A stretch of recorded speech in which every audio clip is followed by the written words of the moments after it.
Salut les créateurs, mes 10 erreurs que je commettais lorsque je venais de démarrer ma chaîne YouTube. Le but ici, c'est de vous aider à ne plus commettre ces erreurs et d'aider les futurs YouTubeurs à ne pas le commettre. Comme vous le savez, on fait tous des erreurs, mais il y a certaines erreurs qui impactent la progression de notre chaîne.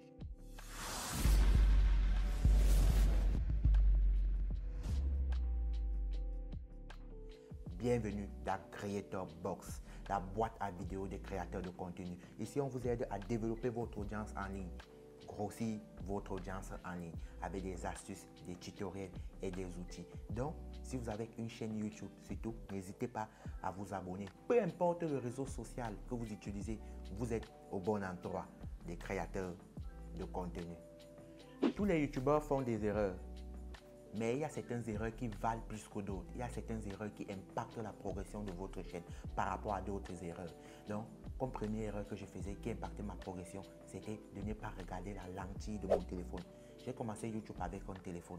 Du coup, quand je faisais mes vidéos, j'avais les à regarder à gauche, à droite, mais je ne regardais pas tout droit. Pour ceux qui utilisent une caméra, regardez l'optique de votre téléphone. C'est très important, surtout quand vous débutez. Vous transmettez votre personnalité, vous transmettez votre charisme à votre audience. La deuxième erreur que je faisais, c'était je faisais des vidéos égoïstes. Quand je parle d'égoïsme ici, je faisais des vidéos qui parlaient que de moi, qui tournaient autour de moi, de ma vie, ce que j'aime, ce que je n'aimais pas.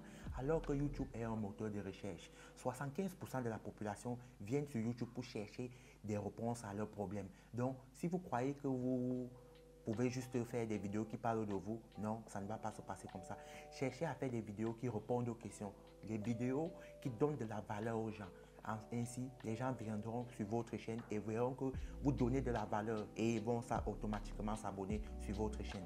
La troisième erreur que je faisais, c'est je croyais que YouTube, il ne fallait pas de préparation lorsque je faisais mes vidéos. Donc, je venais sans faire de préparation. Je n'écrivais pas mes textes, je n'écrivais pas. Je ne dis pas que vous devez tout écrire, mais au moins noter les points ou bien scripter votre texte. C'est très important. Donc, j'arrivais là, je manquais quoi dire et je disais 2 à 3 choses. Ce qui a fait en sorte que ma chaîne n'a jamais décollé, puisque les gens s'en rendraient compte que je n'étais pas réellement dans mon assiette, je n'étais pas réellement dans ma thématique, parce que j'avais l'air de faire comme une corvée. Donc, préparer vos sujets est tellement important. La quatrième erreur, c'est je ne faisais pas dans ce que je mettais une mauvaise information. Je parle de mauvaise information, c'est quoi ici? Quand je faisais ma vidéo, je ne prenais pas le temps de décrire exactement de quoi me parle ma vidéo. Dans la case que vous connaissez, quand vous voulez publier, ne mettez pas le titre, je ne mettais pas assez d'informations concernant ma vidéo, je ne mettais pas assez de tags concernant ma vidéo. Du coup, YouTube avait du mal à savoir exactement de quoi parler ma vidéo et l'algorithme n'est pas là pour réfléchir pour vous. Du coup, il ne va pas proposer votre contenu à d'autres personnes. Donc, ça a beaucoup affecté ma chaîne. L'erreur suivante que je faisais, c'est de ne pas avoir de niche. Je n'avais pas de thématique. La thématique est très importante, surtout comme étant débutant, puisque c'est à travers la thématique que YouTube sait exactement de quoi parle votre chaîne pour pouvoir proposer votre chaîne à une autre audience, à des gens qui sont intéressés par votre thématique. Donc, je faisais une vidéo qui parlait de A, de moi, je faisais une vidéo qui parlait de B, qui n'avait rien en corrélation avec A et B. Donc, ça m'a vraiment amputé. Ma chaîne est restée dans les bas fonds du classement YouTube.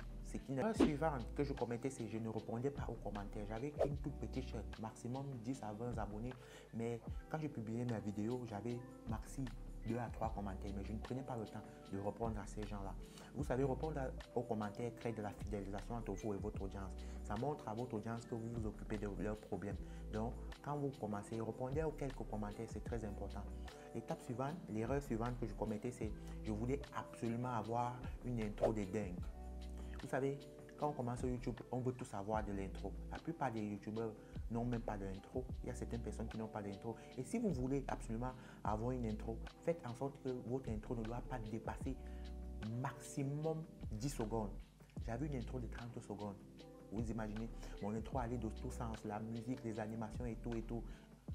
L'intro sert comme marque de branding. Ça sert à présenter exactement un peu dans quoi vous faites en quelques secondes. Donc, si vous voulez avoir une intro, maximum 10 secondes. Erreur suivante, c'est je n'avais pas une bonne AVL. Quand je parle de AVL, c'est audio, vidéo, lumière.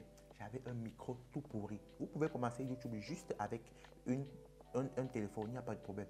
Mais ce qui ne pardonne pas sur YouTube, c'est l'audio. On peut écouter une vidéo de mauvaise qualité visuelle, mais pas d'une mauvaise qualité audio. Donc, cherchez un bon micro, une micro-cravate, peu importe le micro, mais cherchez un très très bon micro, c'est important. Avec le temps, vous pouvez upgrade, aller vers une caméra. L'erreur qui m'a été le plus fatale, c'est la constance. Je venais sur YouTube, je n'étais pas constant. Je publiais une vidéo après une semaine, je publiais l'autre après 3 semaines. Ce dont YouTube déteste. YouTube n'aime pas les créateurs qui ne sont pas constants. YouTube, c'est une plateforme où ils gagnent eux-mêmes de l'argent en mettant en avant les vidéos des gens. Donc, YouTube aime les créateurs qui sont actifs, les créateurs qui publient chaque jour. Si vous voulez grossir votre chaîne, c'est de publier le maximum de vidéos sur YouTube. C'est en publiant le maximum de vidéos sur YouTube que vous aurez non seulement les fortes chances que l'algorithme reconnaisse votre chaîne, et l'algorithme va pouvoir proposer vos vidéos à d'autres personnes, voire même des milliers et des millions de personnes. Donc, publier votre vidéo, publier constamment est très important.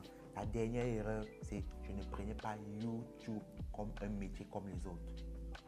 Pour moi, YouTube était juste un passe-temps. Pour moi, YouTube était juste quelque chose que quand je m'ennuyais, je venais poster 2 à 3 vidéos. Non, YouTube est un métier. YouTube aujourd'hui paye des créateurs plus que des gens qui travaillent des métiers physiques. YouTube nous a montré qu'avec la récente pandémie, qui a toujours d'ailleurs, que les créateurs de contenu